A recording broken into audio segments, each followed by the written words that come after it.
वचन जे प्रकाश मार्गावर, वचन जे प्रकाश मार्गावर.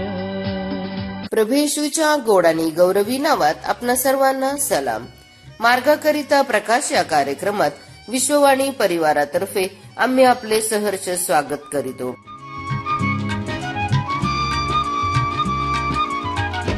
ख्रिस्त नामात होऊनी दंग, ख्रिस्त नामात होऊनी दंग, गा मनुजा प्रभूचा अभंग, गा मनुजा प्रभूचा अभंग.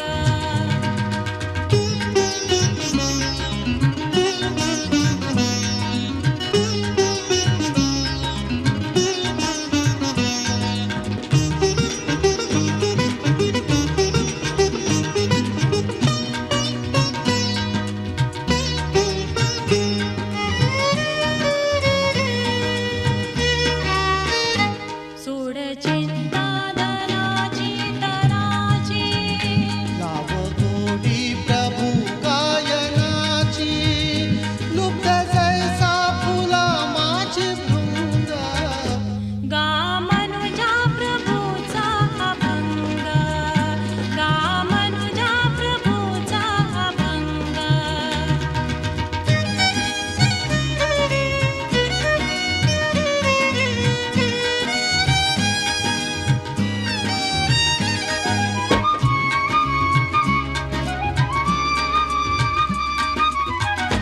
लागता ख्रिस्त नामी समाधी, ना शरीरात राहे उपाधी, ना शरीरात राहे उपाधी, चित्त तेव्हाच होते निसंग, गा मनुजा प्रभूचा अभंग, गा मनुजा प्रभूचा अभंग.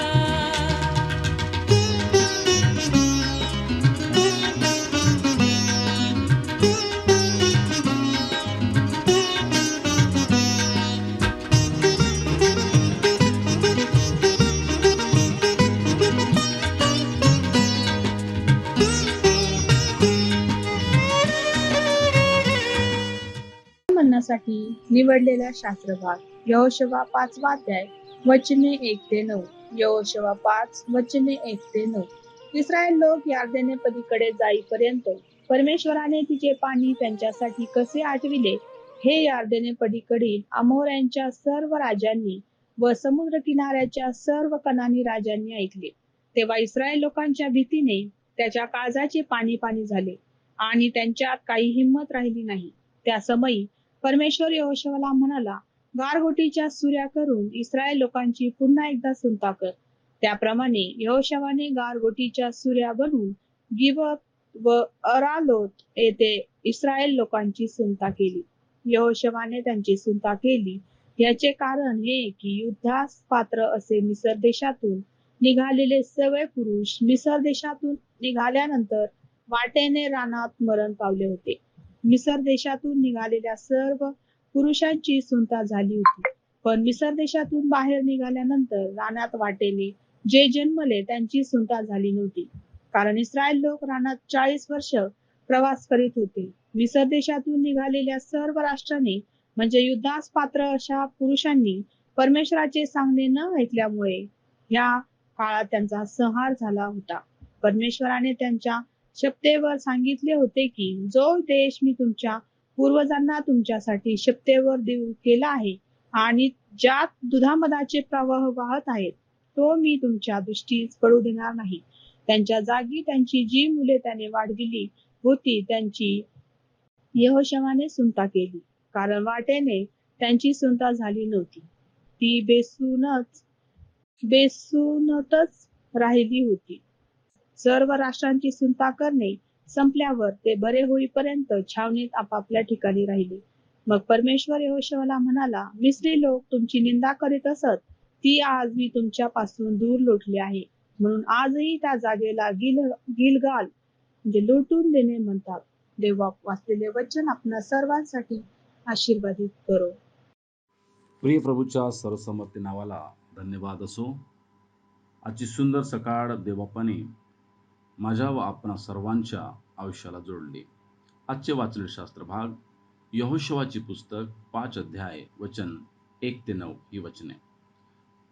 वाचलेल्या वचनामध्ये आपल्याला बघायला मिळते की यहोशू इस्रायल लोकांना घेऊन चालला होता. त्यावेळेला देवाने आदेश दिला की युद्ध करण्यायोग्य योद्ध्यांना खतना करावा.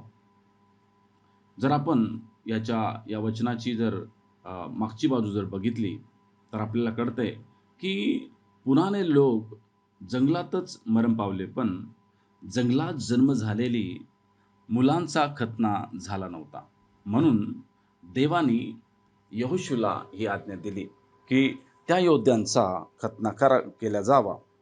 म्हणून देवाचं ऐकून यहोशूने त्या सर्व युद्ध करण्यायोग्य जवानांचा खतना केला. आणि आपण जर या ठिकाणची परिस्थिती जर बघितली तर परिस्थिती अशी होती, जेव्हा यहोशूने खतना केला त्यावेळेस त्यांच्या समोर अमोरी आणि कनानी त्यांच्या समोर होती. म्हणजे कोणत्याही वेळेला त्यांच्यावर ते तुटून पडू शकत होते. परंतु यहोशूने या गोष्टीची चिंता केली नाही. परंतु त्यावेळेस यहोशूने आपल्या सैन्यांना दुखापत दिली, परंतु त्याचा भरोसा हा परमेश्वरावर होता. कारण की परमेश्वराने हा आदेश दिला की त्या सर्वांचा खतना करण्यात यावा. पण जेव्हा आपण देवाचं ऐकतो तेव्हा काहीच आपल्याला रोखू शकत नाही, हे या ठिकाणी आपल्याला बघायला मिळते. यहोशूने देवाचं ऐकलं तेव्हा शत्रू घाबरले असं आपल्याला कळतंय. शत्रूंना चिंता होऊ लागली की कशा प्रकारे देव त्यांना आपल्या कृपेने घेऊन चाललेला आहे, कशा प्रकारे देव त्यांना आपल्या महान सामर्थ्य पराक्रमाने त्यांना घेऊन चाललेला आहे. हे पाहून ते सर्व लोक घाबरले. म्हणून माझे प्रणव, आपण जेव्हा केव्हा देवाचं ऐकतो, आपण जेव्हा केव्हा देवाने सांगितलेल्या नियमानुसार चालतो, तेव्हा देव आमचा रक्षक म्हणून आमच्या समोर असतो. कुठलीही गोष्ट आपल्याला रोखू शकत नाही, कुठलीही गोष्ट आमच्यासाठी बाधा किंवा राडा म्हणून समोर येऊ शकत नाही. का? कारण की देव आमच्या मार्ग सरळ करत असतो.